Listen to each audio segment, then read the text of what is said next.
Bukan sekolah Captain Thomas ini. Untuk menjadi champion ni bukan satu perkara yang mudah.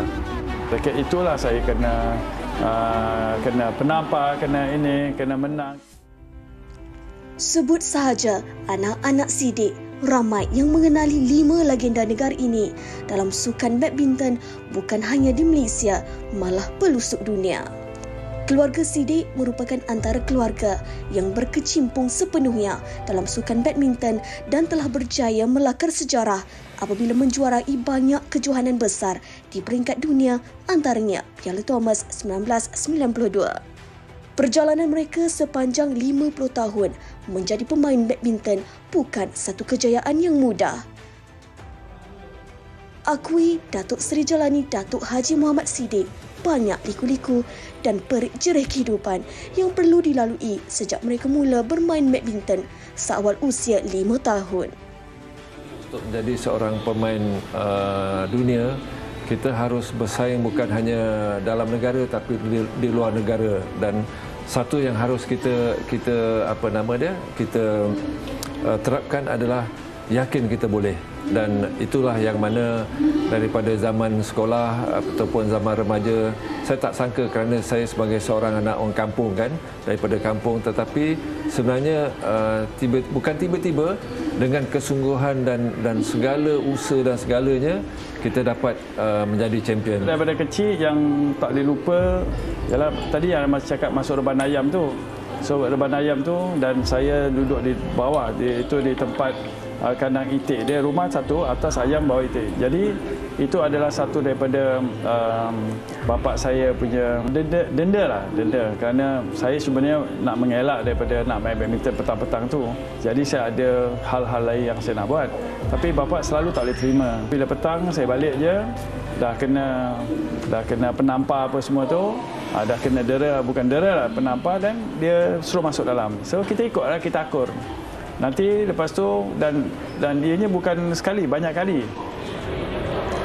Kini, jasa ikon sukan badminton negara ini diabadikan melalui sebuah pameran.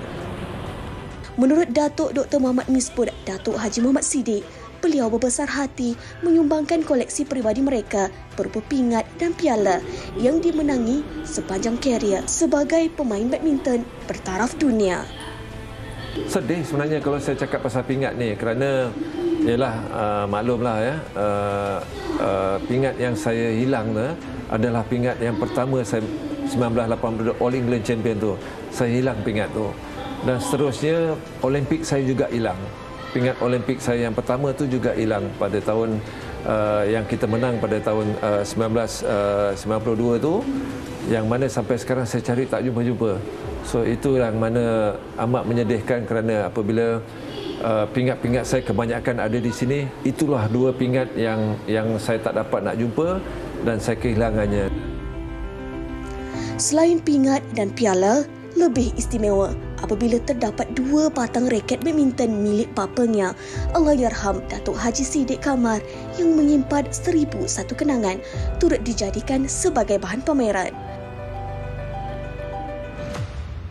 Raket tersebut menjadi saksi titik permulaannya dalam karier sukan badminton. Raket-raket macam itu memang ianya kesayangan bapa.